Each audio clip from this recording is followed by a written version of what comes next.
Ratu tinggal di kastil yang indah. Dia memiliki seorang putri yang dia impikan. Anak itu berambut hitam dan berkulit putih. Oleh karena itu, mereka menamainya Putri Salju. Sang ratu segera meninggal. Raja tidak bersedih lama, setahun kemudian dia membawa ratu baru ke istana. Dia cantik tapi pemarah. Wanita itu membawa cermin ajaib. Setiap hari dia mengagumi bayangannya di dalam dirinya dan menanyakan pertanyaan yang sama, siapa yang paling cantik di dunia? Cermin selalu mengatakan yang sebenarnya. Karena itu, dengan jujur memuji kecantikan ratu, dan wanita itu berseri-seri dengan kebahagiaan. Putri Salju tumbuh, dan setiap tahun kecantikannya berkembang lebih cerah. Dan sekarang, sekali lagi, berbicara ke cermin, ratu mendengar sebagai jawaban bahwa sekarang dia bukan yang tercantik di dunia, tetapi Putri Salju. Ratu tidak akan menanggung ini di istananya sendiri. Dia memerintahkan pelayannya yang setia untuk memimpin sang putri ke semak belukar yang tidak bisa ditembus dan membunuh. Tetapi pelayan itu tidak bisa, bahkan demi ratu, membunuh gadis manis itu. Dia membawa sang putri ke dalam hutan yang gelap dan membiarkannya pergi. Dan dia sendiri kembali ke kastil dan memberitahu ratu bahwa dia telah mengikuti perintahnya. Untuk waktu yang lama, sang putri mengembara di hutan, di sepanjang jalan dia dibantu oleh semua jenis penghuni hutan. Putri Salju sangat baik kepada mereka, dan karena itu mereka menjadi teman yang kuat. Menjelang malam, sang putri secara tidak sengaja menemukan sebuah rumah kecil. Dia masuk ke dalamnya dan melihat bahwa tidak ada seorang pun di rumah itu. Meja itu disiapkan untuk 7 orang, dan ada 7 dipan di kamar tidur. Dan semua yang ada di rumah ini sangat kecil. Oleh karena itu, Putri Salju menyadari bahwa 7 orang kecil tinggal di sini. Setelah perjalanan yang panjang dan sulit, dia berbaring di salah satu tempat tidur dan tertidur lelap. 7 kurcaci pulang larut malam. Mereka sangat terkejut dengan kemunculan tamu yang tak terduga. Putri Salju tidur begitu menawan sehingga para kurcaci memutuskan untuk membiarkannya tidur, dan tidak membangunkannya. Pagi telah tiba.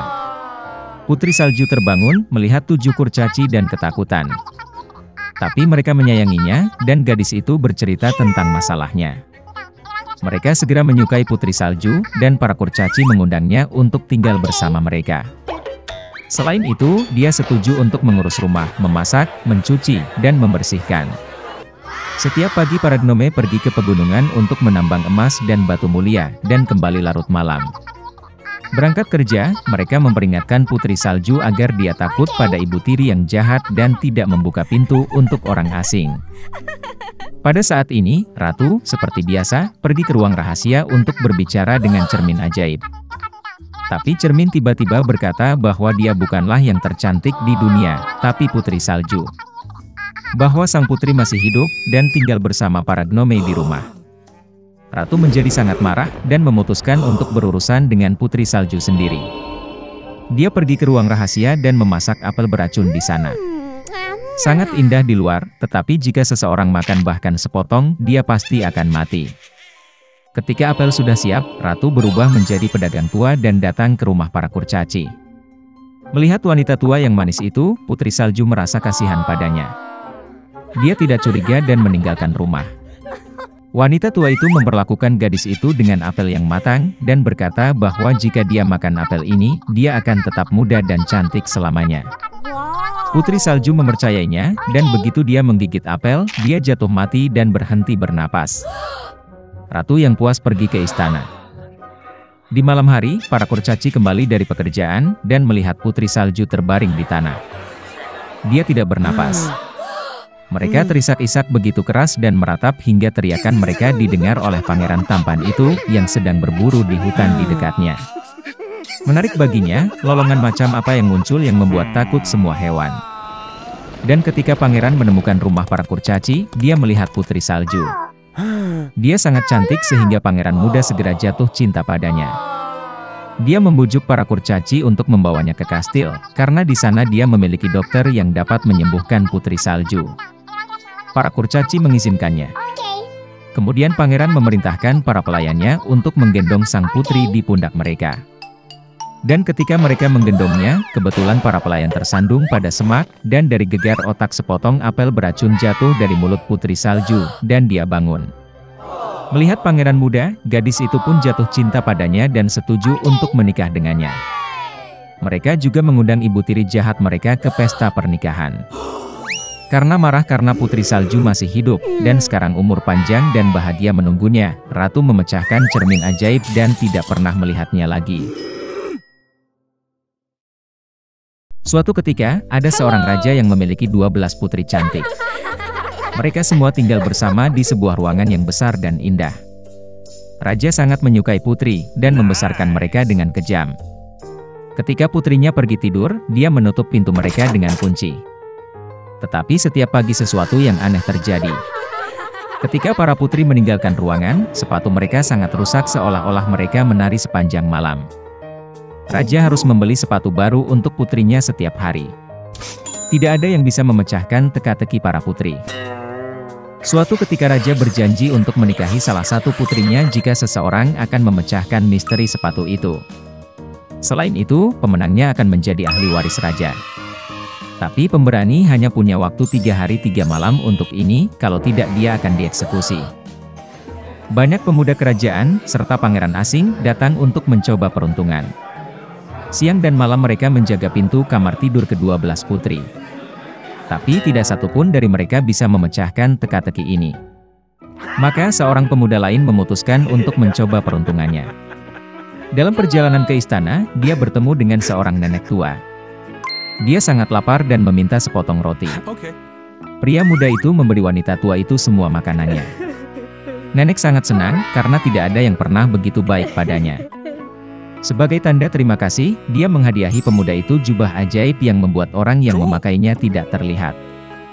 Selain itu, wanita tua itu memerintahkan untuk tidak meminum apapun yang akan diberikan sang putri. Pria muda itu berterima kasih padanya dan pergi ke kastil. Ketika pemuda itu tiba, Raja menyambutnya dengan gembira dan membawanya ke kamar putri. Pemuda itu mulai menjaga pintu mereka. Menjelang malam, sang kakak menawarinya segelas anggur. Anak laki-laki dalam perjalanan itu sangat lapar dan haus. Dia melupakan kata-kata nenek tua itu dan meminumnya dari gelas tanpa ragu.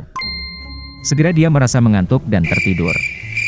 Pemuda itu tidur sepanjang malam, dan ketika dia bangun hari sudah pagi. Dia menyadari bahwa sang putri telah menaruh obat tidur di gelasnya. Dan kemudian pemuda itu teringat kata-kata wanita tua itu. Menjelang malam, adik bungsu menawarinya segelas anggur. Tapi kali ini dia berhati-hati. Pemuda itu mengambil gelas itu dan berterima kasih kepada sang putri. Ketika dia pergi, dia menuangkan anggur ke dalam vas di dekatnya. Ketika malam tiba, pemuda itu mengenakan jubah ajaibnya dan segera menjadi tidak terlihat. Dia diam-diam masuk ke kamar putri dan melihat bahwa semua putri mengenakan gaun pesta terbaik mereka. Kemudian mereka pergi ke dinding dan mulai mendengarkan jika pemuda itu sedang tidur. Pemuda itu bermain bersama mereka dan mulai mendengkur pelan. Ketika gadis-gadis itu yakin bahwa dia sudah tidur, kakak perempuan itu memindahkan tempat tidurnya. Di tempat yang sama, sebuah pintu masuk rahasia terbuka, dan para putri mulai turun ke dalamnya. Pria muda itu mengikuti mereka. Ketika langkah-langkah itu berakhir, mereka menemukan diri mereka di hutan yang menakjubkan. Daun di pohon itu emas murni. Pemuda itu membawa satu ranting bersamanya dan terus mengikuti para putri. Setelah menempuh perjalanan panjang, mereka berhenti di tepi danau. Di sana para gadis sudah menunggu 12 pangeran tampan di perahu mereka. Ketika para putri menaiki perahu mereka, pemuda tak terlihat itu juga melompat ke salah satu dari mereka. Para pangeran mengangkut mereka menyeberangi sungai, dan mereka berakhir di sebuah kastil yang besar dan indah. Musik yang indah terdengar darinya. Memasuki kastil, para putri mulai menari. Mereka menari tanpa henti sepanjang malam. Tentu hal ini membuat sepatu mereka tidak bisa digunakan. Di pagi hari, para putri berlayar dengan perahu kembali ke samping rumah. Mereka berjalan melewati hutan lagi, dan menaiki tangga panjang menuju kamar mereka. Pemuda itu senang karena dia telah memecahkan teka-teki sepatu ke-12 putri. Segera Raja muncul di hadapan pemuda itu. Pemuda itu menceritakan semua yang dia lihat. Raja pada awalnya tidak mempercayainya, tetapi dia menunjukkan ranting emas dari pohon ajaib. Raja menyadari bahwa pemuda itu mengatakan yang sebenarnya dan menepati janjinya. Dia mengizinkan pemuda itu menikahi salah satu dari 12 putri.